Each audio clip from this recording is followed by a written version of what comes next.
Hare Krishna, Mahabharata for Children. In this episode, we are going to see Chapter 5, Draupadi's Swayamvar. The noble and accomplished Yudhishthira showed promise of becoming an ideal ruler. He was venerated by the people of Hastinapur who wanted him to be their king. So Dhritarashtra declared him heir to the throne. Duryodhana could not bear this.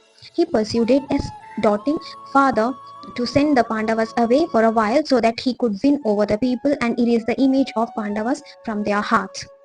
As uneasy as his son about the growing popularity of his nephews, Dhritarashtra went along with the plan. He asked Yudhishthira to go to the city of Varnavata with his mother and brothers to attend a great festival in honor of Lord Shiva. Unknown to his father, Duryodhana's plan had more deep and sinister purpose. He did not intend his cousins to return alive from Varnavata. Aided by his willy maternal uncle Shakuni, his friend Karna, and his younger brother Dushasana, Duryodhana secretly instructed a minister named Purochana to build a beautiful but highly inflammable palace of wax at Varnavata. Later, Purochana would set it ablaze at an opportune time and the Pandavas would perish in it. Vidura came to know of Duryodhana's evil plan and quietly warned Yudhishthira of the danger ahead. There are weapons deadlier than swords and arrows, he said. Fire can burn down forests, but it will not harm creatures who have burrowed deep into the earth. No harm come to the alert man. The stars in the heaven guide him on his way. Yudhishthira understood Vidura's warning. Pandavas proceeded to Varnavata with heavy hearts. They moved into the palace, fully realizing that it was a death trap. But soon afterwards, Vidura secretly sent a miner to construct a tunnel underneath the inflammable dwelling as a means of escape. The Pandavas were watchfully of Purochana while living in Varnavata. They did nothing to arouse his suspicions. Then one night, before Purochana could cause them any harm, they set the palace on fire and escaped through the tunnel into the surrounding forest. Word reached Hastinapur that the Pandavas had died in the fire, but only Vidura knew the truth. The treacherous Purochana perished in the death trap of his own making. 4 months the Pandavas wandered through forest after forest, suffered many hardships and braved many dangers. On the advice of their grandfather, sage Vyasa, they sought refuge in the city of Ekachakra. Here they lived as Brahmins, begging for alms and sharing amongst themselves whatever they collected. They repaid the hospitality of the people of Ekachakra when Bhima slaughtered a ferocious demon named Bakasura, who was terrorized them for many years. While the Pandavas were in Ekachakra, they learnt of the Swayamvara of Draupadi, the daughter of King Drupada of Panchala. Draupadi was the daughter King Drupada had prayed for to Lord Shiva. She had arisen from the sacrificial fire, fully grown and as beautiful as a blue lotus. Her destiny awaited her to wed the peerless bowman Arjuna. From the same fire arose her brother Drishtadyumna, a warlike youth, fully armed and born to kill Drona, once his father's closest friend and now his most bitter enemy. Go to Draupadi's Swayamvar, sage Vyasa told Yudhishthira and his brothers.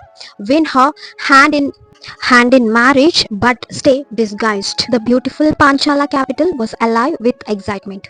Illustrious king from all corners of Bharata had gathered in the majestic marriage hall for the contest of skill organized by King Drupada for Draupadi's suitors. Hoping against hope that the Pandavas were still alive, Drupada had devised a contest of skill which only an archer as accomplished as Arjuna could win. Draupadi's suitor had to string a mighty bow of steel and shoot 5 arrows through the aperture of a revolving disc at the moving target placed high above them. In the august assembly were Duryodhana, Karna, Krishna, the chief of the Yadava clan, with his brother Balarama and many other great warriors. The 5 Pandavas also sat as and among the Brahmins. The contest began, and each suitor strove to string the mighty bow only to fail miserably. When Karna strung the bow, his arrows missed the target only by a hair's breadth. When it seemed nobody could perform the task, Arjuna came forward and asked for the permission to compete. Meditating on Vishnu, Lord of the universe, he strung the magnificent bow with utmost ease. 5 arrows were shot and brought the target to the ground. The splendid hall rang with shouts and acclaim and the festive music of conches and trumpets. Draupadi joyfully placed the marriage garland around Arjuna's neck. Many of the princes, including Kauravas, were disgusted by the course of events. They were loath to see a Brahmin win where they had failed, and they sought to attack Arjuna. But they were no match for him and his brothers. The identity of the Pandavas were revealed to the king Drupada. He was overjoyed. Draupadi's marriage was with pomp and ceremony. In the previous birth, Draupadi had obtained a boon from Lord Shiva that she would marry a man who was wise, noble, powerful, invincible in war, and splendid to behold. In fulfillment of this boon, Draupadi married not just Arjuna but all the five Pandavas who together embodied all these virtues. When Arjuna invoked Lord Vishnu before attempting to string the mighty bow, he was oblivious that the Supreme Lord was present in the court in the form of Sri Krishna. He was Kunti's nephew and therefore cousin to the Pandavas. However, Arjuna's bond with Krishna went much deeper. It was the indissoluble bond between Nara and Narayana, the human and the divine, spanning a myriad lifetimes. Arjuna was yet to know of this bond.